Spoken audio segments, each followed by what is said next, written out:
اگر آپ کو آج سے 5-6 ماہ پہلے کسی نے ہادی علی چٹھا کا نام سنایا ہو تو آپ سر کھجائیں گے کہ ہادی علی چٹھا کون؟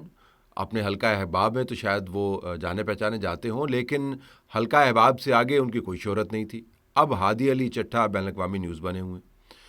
ایمان مزاری اپنے تئیں بڑی قابل خاتون ہیں، ڈاکٹر شیر مزاری کی دختر ہیں، لاء پر ان کو عبور ہے، پڑھاتی رہی ہیں اور ان کی اپنی ایک سٹینڈنگ ہے۔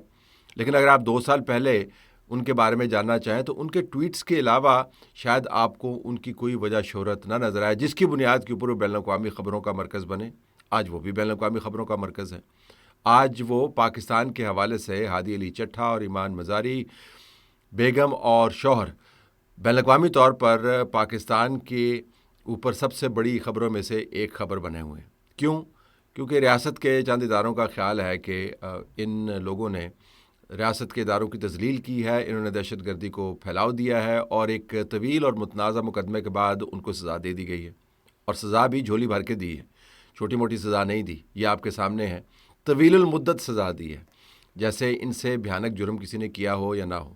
یہ میں آپ کو پہلے بتا دوں کہ ایمان مزاری اور ہادی علی چٹھا کی جو قانون کے معاملات کے علاوہ معاملات ہیں، میں ان سے بالکل اتفاق نہیں کرتا۔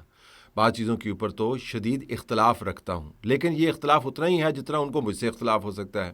یہ اختلاف کوئی ذاتی لڑائی ہے نہیں، بہت ساری باتوں پر میں ان سے اتفاق بھی کرتا ہوں گا، چند ایک باتوں پر ہو سکتا ہے وہ بھی مجھ سے اتفاق کرتے ہوں، لیکن اس سے مراد یہ نہیں ہے کہ وہ جو بھی کام کر رہے ہیں اس وجہ سے میں انڈورس کر دوں کہ ہادی علی چٹھا کر رہے ہیں یا ایمان مزاری کر رہے ہیں یا ڈاکٹر شیری مزاری جن کا بڑا احترام ہے مجھے، ان کی دختر اس کام میں ملوث ہے، میں بالکل اس کو انڈورس نہیں کروں گا۔ لیکن میرے انڈورس کرنے یا نہ کرنے سے کوئی فرق نہیں پڑتا، نہ ہی ان کے میرے سے اتفاق کرنے یا عدم اتفاق کرنے سے کوئی فرق پڑتا ہے۔ بنیادی بات یہ ہے کہ جب آپ آوازوں کو ایسے دبانے لگ جائیں گے تو وہ بومرینگ کرتے ہیں، وہ آپ کے چہرے کے اوپر آ کر اس انداز سے لگتے ہیں کہ آپ کو بہت بعد چوٹ کا احساس ہوتا ہے، لیکن اس چوٹ کا احساس ابھی سے ہونے لگ گیا ہے۔ اگر کسی نے یہ سوچا ہوگا کہ اس طرح ان کو ہم خبروں سے جدا کر دیں، اب وہ مرکزی خبر بنے ہوئے سوشل میڈیا کے اوپر۔ اگر آپ دیکھیں ٹرینڈز، ان ٹرینڈز میں سے وہ ٹاپ ٹرینڈز میں سے چند ایک ٹرینڈز میں آپ کو نظر آتے ہیں۔ اگر ویڈیو سرکولیٹ ہو رہی ہوں، آپ اس کے اوپر جیسی مرضی کومنٹری ڈال دیں، آپ کہہ دیں کہ یہ کیا ڈرامے کر رہے ہیں، اسلام آباد ہائی کورٹ کے اندر ایسے لوگوں کو کیا عام لوگوں کو سہولت میسر ہوگی، گانے پیچھے بج رہے ہیں اور وہ بیٹھے ہوئے ہیں وہاں پر، گرفتاری سے پہلے کی بات کر رہا ہوں، اور گرفتاری کے لیے جب آپ جا رہے ہیں تو ٹیچی کیس ساتھ لے کے جا رہے ہیں، یہ آپ کیا کر رہے ہیں؟ یہ آپ خبریں بنوا رہے ہیں۔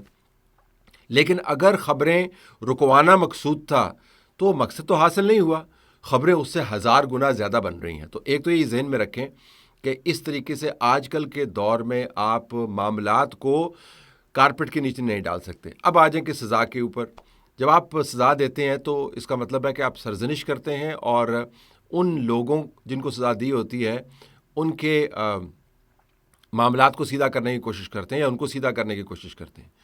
اس سزا کے نتیجے میں کیا یہ ہوا؟ یہ بالکل نہیں ہوا، سیدھے نہیں ہوئے۔ وہ معاملہ جس کو آپ سیدھا کرنے کی کوشش کر رہے تھے، اس سزا کے بعد وہ مزید ٹیڑھا ہو گیا ہے۔ جو لاء آپ نے استعمال کیا، اس لاء کی اپلیکیشن کے اوپر سوال اٹھنے لگ گئے ہیں۔ جس انداز سے یہ کیس چلا ہے اس کیس سے جوڈیشری کے اوپر سوال اٹھنے لگ گئے ہیں۔ جو جج صاحبان اس کے اندر موجود تھے فیصلوں میں، ان کے بارے میں بھانت بھانت کی باتیں ہو رہی ہیں، بارز جو ہیں وہاں سے آپ کو آوازیں سنائی دینے لگ گئی ہیں۔ تو جو کام آپ روکنا چاہ رہے تھے، یعنی سرزنش کر کے، سزا دے کے، ان کے رستے کو درست کر کے اپنے انداز سے، وہ نہیں ہوا، وہ رستہ مزید ٹیڑھا ہو گیا۔ اور تیسری بات سنی، جب آپ ایسا کام کرتے ہیں تو اس کے بعد اس کے نتائج طویل المدت ہوتے ہیں۔ اب لوگوں نے بولنا شروع کر دیے۔ عطر منیلا صاحب کا بیان تو آپ نے سن لیا ہوگا، نہیں سنا تو اس کا ایک حصہ آپ کو سنوا دیتے ہیں۔ Young people like Hadi Ali Chacha and Iman Mazari, through a judicial order, can be declared as anti-state and terrorists only for raising concerns regarding voiceless people. Then you have to ask the question whether we are governed under the Constitution or we live in an authoritarian system. اب عطر Manila صاحب کیسے اسلام آباد high court کے chief justice بنے، اس کے اوپر justice retired Shaukat Aziz Siddiqui صاحب آپ کو بہتر بتا سکتے ہیں، میں اس میں نہیں جاؤں گا۔ عطر منیلا صاحب کی ایلیویشن سپریم کورٹ کے اندر کیسے ہوئی، سیکیورٹی کلیئرنسز کیسے ہوئیں، یہ اب ریکارڈ کا حصہ ہے۔ آپ کو ہو سکتا ہے چند دنوں میں یہ پتہ چل جائے کہ یہ سارا معاملہ ہوا کیسے تھا، اگرچہ میں اس کے بارے میں